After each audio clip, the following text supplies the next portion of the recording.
하나님의 은혜가 충만히 임하는 현장을 보면서 저희들이 많은 은혜를 받고 돌아왔습니다. 오늘 본문을 보면은 예수님께서 탄생하신 말씀을 우리에게 소개하고 있습니다. 누가복음 1장 26절 우리 다 같이 읽습니다. 26절 시작.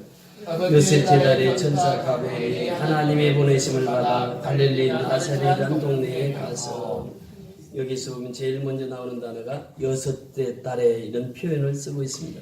자, 그러면 6달 전에 무슨 사건이 있었는지 그 성경 이 8절부터 바로 25절까지 말씀을 해주시고 있습니다. 이 8절에 보면은 사가랴가 등장합니다. 8절에 보면 마침 사가랴가 그 반열에 차례대로 하나님 앞에서 제사장 직무를 행할세. 지금 사가랴가 누구라고 소개되고 있습니까? 제사장입니다. 제사장 사가랴. 그 제사장의 제례를 따라 제비를 뽑아 주의 성전에 들어가 분향하고 모든 백성 그 분향하는 시간에 밖에서 기도하더니, 주의 사자가 그에게 나타나 형단 우편에 선지라 사가랴가 보고 놀라며 무서워하니 13절 같이 읽습니다. 천사가 그에게 이르되 사가랴여 무서워하지 말라. 너희 간감이 들린지라 내 아내 엘리사벳이 내게 아들을 낳아 주리니 그 이름을 요한이라 하라. 자, 여기 보세요. 그 사가랴 제사장에게 하나님의 말씀이 임합니다. 엘리사벳이 아들을 낳으리라 이렇게 말씀하십니다. 자, 보세요. 18절 내려가서 보십니다. 시작. 사가랴가 천사에게 이르되 내가 이것을 어떻게 하리요? 내가 늙고 아내도 나이가 많으니이다. 자, 그러니까 사가랴가 늙었습니다. 엘리사벳도 어때요? 늙었습니다. 이제 경수가 끊어졌습니다. 이제는 생산할 수 없는 나이입니다. 그런데 하나님께서 사가랴에게 내가 아들을 낳으리라 그래. 근데 그 이름을 뭐라고 하라고요? 요한이라고 이름까지 다 정해줍니다. 이 천사가 나타나서 지금 하신 말씀이에요. 그러면서 그 아들을 낳으면 14절에 보니까 너도 기뻐하고 즐거워할 것이요 많은 사람도 그의 태어남을 기뻐하리니 이는 그가 주 앞에서 큰 자가 되며 포도주나 독주나 독한 수술을 마시지 아니하고 모태로부터 무엇이 충만함을 받아? 성령의 충만함을 모태로부터. 그러니까 임신 때부터 성령의 충만함을 받는 아이가 탄생하게 될 텐데 그 아이 이름을 뭐라고 하라고요? 요한이라 하라 그래요. 생각해 보세요. 할머니 할아버지가 임신할 수 없는 나이입니다. 그런데 그 아들을 낳으리라 약속해 주시고 그 이름 아이를 낳으면 요한이라고 지어라. 근데 그 아이는 이 뱃속에서부터 어머니 뱃속에서부터 성령이 충만한 아이로 자랄 것이다 이렇게 말씀하십니다. 그래서 18절에 사가랴가 천사에게 이르되 내가 이것을 어떻게 하리요? 내가 늙고 아내도 나이가 많으니이다. 나 늙었는데요. 아내도 나이가 많은데요. 그때 천사가 말씀하세요. 19절 보세요. 천사가 대답하여 이르되 나는 하나님 앞에 서 있는 가브리엘이라. 이 좋은 소식을 전하여 내게 말하라고 보내심을 받았노라. 20절 다 같이 읽습니다. 시작. 보라 일이 되는 날까지 내가 말 못하는 자가 되어 능히 말을 못하리니 이는 내가 내 말을 믿지 아니하였거니와 때가 이르면 내 말이 이루어지리라 하더라. 말을 못하게 하신 거예요. 사가랴의 입을 딱 닫아버렸습니다. 사가랴는 지금 목사예요. 설교해야 됩니다. 그런데 입을 딱 닫아버렸어요. 말을 못하게 해요. 근데 그 이유가 무엇이라고요? 네가 하나님을 믿지 아니함이라 이렇게 말씀하십니다. 그러면서 더 나가서 내가 말을 못하나 또 나중에는 어떻게 한다고요? 말을 하리라. 그 10달 동안 입을 닫아놓습니다. 사가랴 입을. 10달 동안 설교를 못하게 합니다. 10달 동안 아무 말을 못합니다. 그리고 아이가 태어나서 이름을 뭐라고 지을까요? 하니까 사가랴가 종에다가 서판에다 이름을 써주는 거예요. 요한이라고 지시오. 요한이라고 이름을 짓자마자 말을 하게 됩니다. 하나님 기적의 역사예요. 여러분 보세요. 할머니 할아버지가 임신을 합니다. 출산을 합니다. 그 아이 이름을 요한이라고 이름 짓습니다. 이 역사를 보면서 이 천사가 지금 이 하나님의 기적적인 역사를 이루게 하시고 6달 후에 어디로 갔느냐? 저 나사렛에 사는 그 촌구석에 사는 그 처녀한테 갑니다. 그 처녀 이름이 뭐라고요? 마리아예요. 마리아 순수하게 그 처녀로 성장했습니다. 그 처녀에게 가서 오늘 본문에 보면 그 말씀을 하시는 거예요. 여섯째 날에 천사 가브리엘이 누구의 보내심을 받아? 하나님의 보내심을 받아. 하나님의 보내심을 받아 천사 가브리엘이 갈릴리 나사렛 동네에 가서 다윗의 자손 요셉이라 하는 사람과 약혼한 처녀에게 이르니 그 처녀의 이름은 뭐라고요? 마리아라 그래요. 여기에 보면요, 이스라엘의 풍습에 보면 이제 그 처녀와 총각의 부모들이 상견례를 합니다. 그래서 이제 결혼을 약조를 하게 돼요. 그러면 이 신랑 집에서 돈을 신부댁에다 갖다 줍니다. 그리고 이제 약혼식을 해요. 약혼식을 하게 되면은 그때부터 정식 부부로 인정이 됩니다. 그리고 이제 1년 동안 기다리게 하는데 1년 동안 기다리면서 무엇을 하느냐? 신랑 집에서 그 처녀를 이제 몸값을 주고 데리고 와서 이것은 마치 예수님께서 우리를 사실 때 예수의 피값을 우리를 사신 것처럼 몸값을 지불하고 그 처녀를 데리고 옵니다. 근데 그 1년 동안을 약혼 기간과 결혼 기간 동안 사이를 두는데 그 1년 동안은 무슨 일을 하느냐?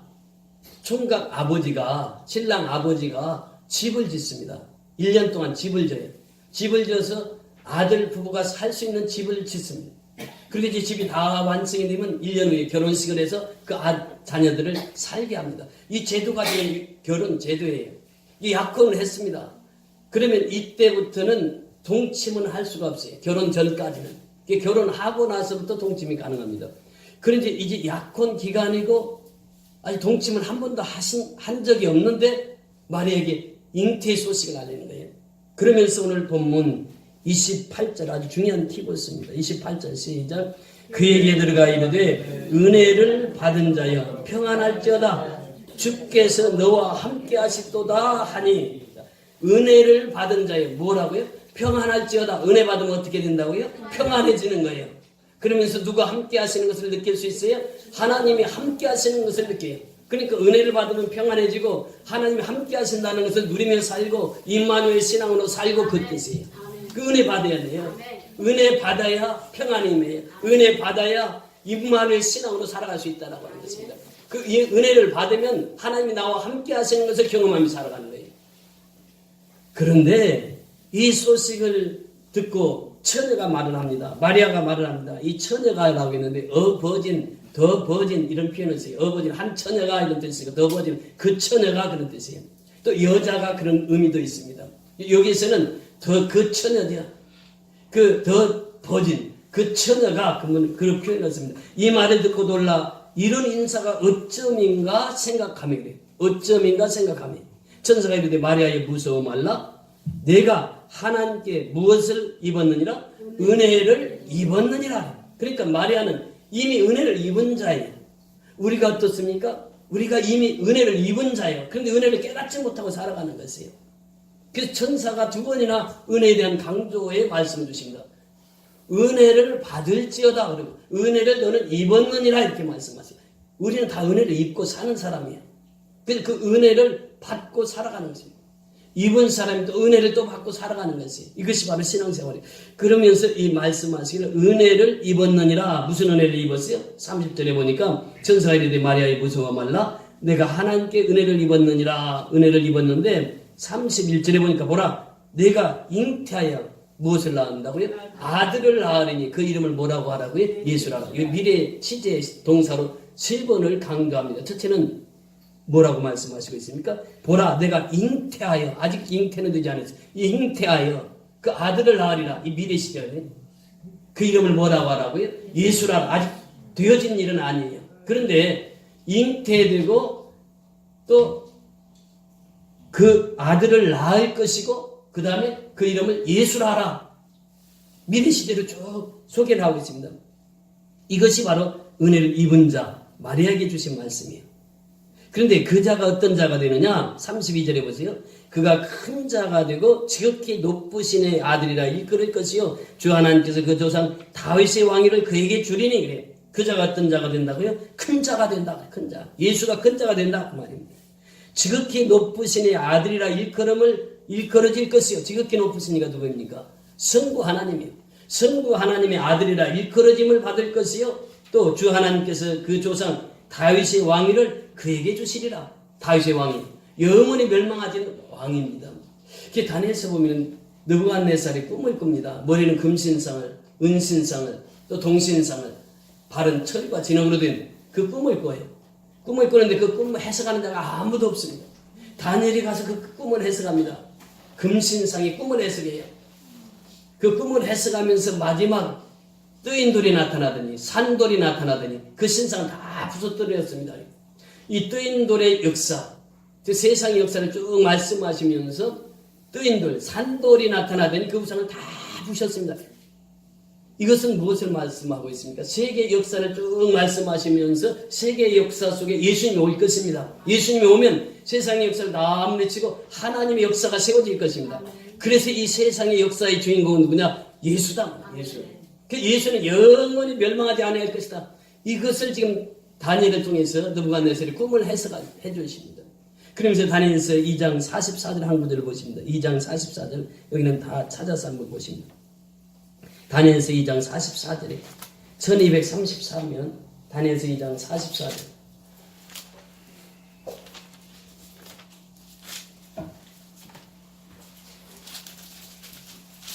1234절 1234페이지 1234페이지 다 찾으셨으면 하면 1234페이지 다니엘서 2장 44절입니다. 시작. 이 여러 왕들의 시대에 하늘의 하나님이 한 나라를 세우리니 이것은 영원히 망하지도 아니할 것이요 그 국권이 다른 백성에게도 돌아가지도 아니할 것이요 도리어 이 모든 나라를 쳐서 멸망시키고 영원히 쓸 것이다. 자, 다윗의 권위가 영원히 쓸 것이다. 다윗의 왕위가 영원히 쓸 것이다. 그분이 예수가. 근데 예수가 하나님의 집을 지어요. 근데 그 집은 영원히 쓸 것이다. 그 집이 어떤 집입니까? 교회라고 하는 것이 교회예요. 그래서 영원히 쓰는 것은 예수님이 영원히 쓰는 것이고 영원히 쓰는 것은 예수님이 세우신 교회가 영원히 쓸 것이다. 지금 예수님이 탄생하기 700년 전에 이 예언이 있었던 것입니다. 그러면서 그 조상 다윗의 왕위를 그에게 주리니 누구에게 주리니? 예수에게 주리니 영원히 야곱의 집을 왕으로 다스릴 것이며 그 나라가 어떻게 한다고요? 무궁하리라. 영원 무궁하리라. 하나님 나라는 영원 무궁한 나라예요. 지금 이것을 말씀하시면서 이렇게 말씀하십니다. 34절 다 같이 읽습니다. 시작. 마리아가 천사에게 말하되 나는 남자를 알지 못하니 어찌 이 일이 있으리까? 남자를 알지 못하는 거예요. 천연지 어찌 이 일이 있을 수 있겠습니까? 라고 하는 말씀을 합니다. 의심을 합니다. 그때 천사가 다시 설득을 하게 되죠. 35절 다 같이 읽습니다. 시작. 천사가 대답하여 이르되 성령이 내게 임하시고 지극히 높으신 이의 능력이 너를 덮으리니 이름으로 나실 바 거룩한 이는 하나님의 아들이라 일컬어지리라. 천사가 대답하는 성령이 내게 임하시고 그래. 성령이 내게 임하시고 성령이 임해서 마리아의 자궁에 하나님의 전지전능하신 생명을 불어넣어서 그 생명이 탄생하게 될 것이고 이 성령이 임하시고 지극히 높으신 이 능력 하나님의 능력이 그 마리아의 자궁 속에 있는 그 생명에 임하실 것이고 그 뜻이 임하실 것이고 너를 덮으리니 여기 덮는다고 하는 표현은요 구약에 보면은 이스라엘 백성들을 하나님이 덮었다고 하는 표현을 쓰는데 이스라엘 백성들을 무엇으로 덮었습니까? 광야를 지날 때 낮에는 불기둥으로 낮에는 구름기둥으로 밤에는 불기둥으로 덮었다 이런 표현을 씁니다. 여기서 덮었다고 하는 그 표현은 그런 표현이에요. 하나님의 전능하신 능력이 그 마리아를 덮었다. 성령의 능력이 마리아를 덮었다. 그래서 그 예수가 그 마리아의 자궁 속에서 생명이 잉태되게 하신 분이 하나님이시다. 그 하나님이 그 일을 주관하시고 그 예수가 탄생하게 되었다. 그래서 그가 나실 바 거룩한 이는 누구의 아들이라고요? 하나님의 아들이라 일컬어지리라.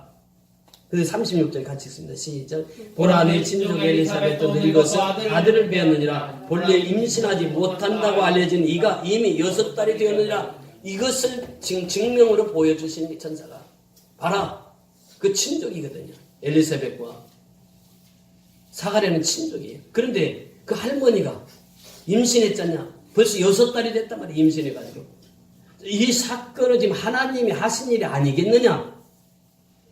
그러면서 이 천사가 설명을 해주는 거예요. 조목조목 설명을 해줍니다. 자, 37절에 시작. 대저 하나님의 모든 말씀은 능하지 못하심이 없는 거예요. 하나님의 모든 말씀 어떻게 한다고요? 능하심이 없는 거예요. 보세요. 하나님께서 말씀하십니다. 태초에 천지를 창조하시냐. 하나님께서 빛이 있으라니 어떻게 했어요? 빛이 있었다고. 말씀 한마디로 빛을 창조하시니까 하나님. 하나님 전지전능하십니다. 하나님의 말씀 못하실 일이 없습니다. 스가랴 4장 6절에 보면 사람으로는 할 수 없으되 하나님의 신으로서는 할 수 있느니라. 사람이 할 수 없는 것은 하나님의 신을 할 수 있는 거예요. 하나님 모든 것을 할 수 있는 것이에요. 그 병 걸려서 어려움을 겪고 있던 그 아버지, 제자들에게 고쳐달라고 해도 못 고쳤던 그 아버지, 그가 이제 제자들에게 못 고치니까 예수님을 찾습니다. 예수님에게 나가요. 그러니까 예수님께서 하신 말씀이 너 믿느냐? 저 믿음이 없는데요. 할 수 있거든요. 무슨 말이냐? 믿는 자에게는 능치 못함이 없느니라. 그 전능하신 하나님 믿는 자는 능치 못함이 없는 거예요. 하나님의 역사라면 하나님은 못하실 일이 없단 말이죠. 다윗도 그렇게 고백합니다. 여호와는 누구의 목자시니? 나의 목자시니. 하나님이 누구의 목자시니? 나의 목자시니. 내게 부족함이 없도다. 하나님 능치 못함이 없는 거죠. 사도 바울도 고백합니다. 내게 능력 주시는 자 안에서 내가 모든 것을 할 수 있는 하나님의 말씀은 능치 못함이 없다고 하는 말씀이에요. 그러니까 우리가 하나님을 믿으면 하나님의 그 능치 못한 역사가 우리를 통해서 나타나게 되는 것입니다. 하나님은 반드시 사람을 통해서 하나님이 일을 하세요. 하나님 혼자 일하시는 분이 아니에요. 하나님의 사람을 통해서 하나님 일을 하십니다. 이번에 그 필리핀 가서 세례를 4분을 주었습니다. 참 기적적인 역사였죠. 그 제일 먼저 세례 받으러 오신 자매 한 분에게 있었습니다. 세례를 받고 나서 목사님이 그 자매에 대한 소개를 합니다. 더지단이라고 하는 자매였는데 이 자매가 그 모메오 목사님 몇 번 복음을 전했어요. 예수 믿어야 예수 믿어야 천국 간다고. 그랬더니 내가 평생 동안 예수 안 믿었는데 왜 예수를 믿겠냐고. 안 믿는다고. 그런 거예요. 그런데 그 자매가 이제 재혼을 해가지고 첫날 밤을 치르는데 첫날 밤에 그 치르고 나서 갑자기 말을 못하게 된 거예요. 말을 못하고 걷지를 못합니다. 걷고 말을 하던 사람이 갑자기 말을 못하고 걷지도 못해. 그게 반쪽이 반신불수가 온 거예요. 풍이 와가지고 전혀 반쪽으로 움직일 수가 없는 거예요. 그렇게 이 자매가 기도를 합니다. 신이시여 신이시여 나 좀 고쳐달라고. 자기가 이제 그렇게 기도를 했는데 고침을 받았어요. 그러면 이제 신 앞에 나와야 될 거 아니에요. 안 나왔습니다. 근데 얼마 지나지 않아서 이제 밥을 먹는데 밥을 먹을 수가 없는 거예요. 밥 먹으면 다 쏟고 입에 받지도 않고 배가 너무 아파가지고 도무지 견딜 수가 없는데 돈이 없으니까 병원에도 못 가는 거예요. 또 그 신한테 기도한 거예요. 그래 또 나왔어요. 또 3번째는 소변이 안 나옵니다. 그러니까 그게 2주 전이었어요. 2주 전인데 소변이 안 나오니까 살 수가 없는 거예요. 그래서 또 기도하는 거예요. 이제 하나님 앞에 기도하면서 무슨 기도를 했냐면 하나님 나 낫게 되면은 교회 가서 세례 받겠습니다. 세례 받겠다고 기도를 한 거예요. 2주 전에. 그런데 그 소변이 또 그 다음날 잘 나왔어요. 그래서 이제 2주 후에 그 자매가 와서 세례를 받은 거예요. 그 얘기를 쭉 해줘서 내가 그 경인옥화 연합교회에서 설교할 때 그 얘기를 쭉 하면서 그 더지단 자매 어딨냐고 그랬더니 거기 그 교회 꽉 차서 예배 드리는데 저 뒤에서 자매가 하나 바뜩 일어나더라고. 그래서 내가 그 소개를 하면서 그 얘기를 했습니다. 하나님 앞에 나올 때에 여러 가지 어려움이 있을 수 있어요. 그런데 그 자매는 그것을 이기고 나온 거죠. 하나님의 기적적인 역사를 보여주고 그 역사를 통해서 그 나와서 세례를 받는 그 모습을 보면서 참 감동을 했습니다. 여러분 그렇습니다. 우리가 이 세례 받는 것은 그 쉬운 일이 아니에요. 내가 결심해도 여러 가지 장애물이 있을 수 있습니다. 이제 내일 모레면 크리스마스 날 세례식이 있는데 이제 세례라고 하는 것은 내가 죽고 예수로 다시 사는 것이에요. 다시 태어나는 것이에요. 우리 죄와 사망에 의해서 해방되는 날이 바로 세례 받은 날입니다. 그 내 영혼이 세례를 받으면 죄에서 해방돼요. 사망에서부터 해방돼요. 그 세례 받고 하나님의 자녀가 되면 영원히 하나님의 백성으로 살아가게 된단 말이죠. 천국 백성이 된다고 하는 것입니다. 생명체의 글에 이름 석자가 기록된다고 하는 것이에요. 일본 양군 선교연합교회 이번에 집회를 하면서 참 놀라운 일들이 많이 있었습니다. 제일 많이 이번에 오셨어요. 우리는 300명 오실 것이라 생각하고 300개 음식을 준비했습니다. 저녁 만찬을 준비했습니다. 근데 300개를 나눠주고도 부족해서 또 30개를 더 주문해가지고 330분의 식사를 다 나눠줬습니다. 이번에 그 집회를 하면서 제일 힘들었던 것이 더위였습니다. 항상 그렇습니다만 지금 이거 겨울인데 거기는 지금 영하 30도 됩니다. 그리고 이제 선풍기 한 대 놓고 예배를 드리는데 물병 작은 병으로 설교를 한 5병을 마셨습니다. 온 진액이 다 빠지는 그 시간들이죠. 그러면서 그 생명의 복음을 전했을 때 그들이 그 은혜 받고 돌아가는 그 모습 속에서 다시 힘을 얻게 되는 거죠. 이번에 특별히 지분 교체하면서 그 가정에 일일이 다 신방을 했습니다. 신방을 해서 그 가정들을 신방을 하면서 하나님 앞에 영광을 돌렸는데 우리가 이제 이 지붕을 교체한다고 해서 가서 보니까 목수가 와서 보더니 이거 지붕만 고쳐서는 아니 됩니다. 기둥이 다 무너져서 기둥을 고쳐야 됩니다.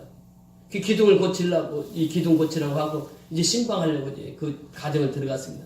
들어가서 보니까 이 바닥에 구멍이 다 뚫려 있는 거예요. 그리고 이제 벽도 없고 그래서 이제 장로님하고 상의해서 이 집은 이 부분적으로 수리해서 질 집이 아닙니다. 그럼 어떻게 됩니까? 이 집 다 헐어야 됩니다. 헐고 새로 지어야 됩니다. 그래서 그 헐고 새로 지었습니다. 그 가정이 그렇게 하나님 앞에 충성하는 가정이었어요. 그리고 이제 한 달 전에 있었던 일인데 한 달 전에 한 분이 이제 죽어갑니다. 그러니까 부인이 평생 동안 교회 한번 안 나오시던 분이 이제 교회가 있으니까 목사님을 찾아온 거예요. 우리 남편이 죽어가는데 우리 남편을 위해서 기도해달라고. 알코올 중독으로 죽어가고 있습니다. 첫날 가서 예배를 드리고 기도를 하고 왔습니다. 또 그 다음날 와서 예배를 드려달라고 했어요. 예배 드리고 그분에게 죽어가는 그분에게 예수 믿겠냐고 그러니까 예수를 영접하고 그리고 왔는데 그날 새벽에 소천했어요. 저기 한 달 전에 연락이 왔어요. 장례를 치료해야 되는데 차량 2대가 필요합니다. 그래서 그 차량을 빌려서 장례를 잘 치르라고. 근데 차량 2대를 빌려가지고 장례를 잘 모셨습니다. 남편을 여의고 여자 혼자 사는 거예요. 자녀가 둘입니다. 7살, 4살. 근데 그 어머니가 27살이에요. 과부가 된 분이 27살이에요. 그때부터 교회 나오기 시작해서 매일 저녁 교회를 하루도 빠지지 않습니다. 나와서 말씀 듣고 기도하고 봉사원신한 그 모습이 너무나도 아름다운 가정이에요. 그 가정도 이제 지분 교체를 하게 되는데 그 가정 또 한 가정 더 갔는데 한 가정 갔더니 애들이 많고 자녀들이 많아요. 한 10명 정도 되는데 여기 이 가정이 몇 명이 삽니까? 하니까 20명이 산대요. 20명이. 세 가족이 사는데 20명이 그 가정에서 우리 교회 절반도 안 됩니다. 그 가정이 20명이 사는 거예요. 그 지붕 교체하러 갔는데 거기도 보니까 이 기둥도 약하고 이 벽도 없어서 아마 벽까지 해야 될 것 같은데 그렇게 해서 이제 지붕 교체 사역을 합니다. 이번에 그 미얀마를 통해서 하나님께서 주신 은혜는 바로 우리가 하나님 앞에 순종할 때에 하나님께서는 우리를 통해서 일하시는 그 모습들을 보게 되었습니다. 많은 분들이 선교 헌금에 동참해 주셨고 지금도 이제 각 곳에서 국내뿐만 아니라 여러분들이 우리를 위해서 기도해 주셔서 그 사역이 아름답게 이루어지고 있는 것을 보게 됩니다. 오늘 말씀의 결론이 되겠습니다. 38절 우리 다 같이 읽습니다. 38절 시작. 마리아가 이르되 주의 여종이니 말씀대로 내게 이루어지리라 하며 천사가 떠나가니라. 마리아의 신앙입니다. 주의 여종 이혼이 무엇입니까? 최고의 겸손의 모습입니다. 여종입니다. 계집종입니다. 저는 모습입니다. 이런 표현이에요. 그러니까 우리가 하나님이 쓰시는 사람들 보면은 이 마리아의 신앙 고백 속에서 하나님이 어떻게 마리아를 쓰셨는가를 우리에게 보여주고 있는 것이에요. 우리는 항상 하나님 앞에 겸손해야 됩니다. 왜? 만왕의 왕 되신 예수님께서 내 삶 속에 오셨는데 다윗의 왕권을 가지고 내 삶 속에 오셨는데 영원한 왕으로 내 삶 속에 오셨는데 그 예수가 나를 다스리고 그 예수가 나를 통치하시고 그 예수가 나를 인도해야 되는데 우리는 예수를 믿으면서 때로는 사가랴처럼 제사장처럼 목사처럼 예수를 믿지 않고 목회하는 사람이 있고 예수를 믿지 않고 장로하는 사람이 있고 예수를 믿지 않고 신앙생활하는 사람이 있다라고 하는 것이죠. 그러니까 이 사가랴가 하나님의 보를 받아서 10달 동안 말을 못하게 되는 그런 역사를 보게 됩니다. 그래서 우리는 예수를 잘 믿는 것이 최고의 복이에요. 지금 이 마리아는 처녀 몸에 어떻게 이런 일이 일어날 수가 있습니까? 라고 하면서 의심을 했을 때 천사가 다시 와서 설명을 합니다. 내 속에 있는 그 잉태한 아이는 보통 아이가 아니라 하나님의 전지전능하심을 입고 태어날 아이다. 그래서 그는 그의 이름을 예수라고 하라. 하나님의 아들이라고 하라. 그가 하나님의 아들이 될 것이다. 그러면서 마리아를 설득하면서 그 사가랴와 엘리사벳의 임신한 사건을 또다시 말씀하시면서 설득했을 때 마리아는 거기에서 즉시로 무릎을 꿇습니다. 나는 계집종이오니 이렇게 표현해요. 우리가 예수를 만나면 다 그렇습니다. 예수님을 만왕의 왕으로 섬기는 자는 예수님 앞에 무릎 꿇게 되어 있습니다. 예수님을 만왕으로 섬기는 사람은 예수님 앞에 두 손 들게 되어 있어요. 이것이 바로 마리아의 신앙입니다. 주의 계집종이오니, 주의 남종이오니, 종이라고 하는 말이 무슨 말입니까? 이 둘로스라고 하는 표현이에요. 둘로스라고 하는 말은 그 당시, 예수님 당시에 배를 항해를 할 때 배 맨 밑에서 노젓는 사람을 둘로스라고 표현합니다. 노젓는 사람, 이 배가 어디로 가는지도 몰라요. 선장이 다 배를 운전해 갑니다. 노젓는 사람은 밑에서 노만져요. 이게 둘로스예요. 계집종이라고 하는 말은 바로 그런 의미입니다. 여종입니다. 남종입니다. 그런 의미예요. 나는 하나님 앞에 남종이요, 하나님 앞에 여종입니다. 이런 표현입니다. 그래서 주의 여종이오니 말씀대로 누구에게 이루어지리이다? 내게 이루어지리라. 이것이 신앙 고백입니다. 말씀대로 내게 이루어지리라. 이 순종이에요. 그럼 보세요. 아브라함이 순종을 통해서 이삭이 순종을 합니다. 그렇잖아요. 백세의 난 아들을 바치라고 했을 때 아브라함이 순종을 합니다. 그런데 그 이삭이 그대로 아버지의 본을 받아 순종을 합니다. 나하만은 문둥병에 걸렸습니다. 그런데 이제 엘리야가 7번 요단강에 몸을 담그라고 했을 때 그대로 순종을 합니다. 순종했더니 나하만의 문둥병이 어떻게 되지? 깨끗이 낫게 됩니다. 여러분, 순종이 복입니다. 복은 어디서부터 오느냐? 말씀의 순종에서부터 오는 것이에요.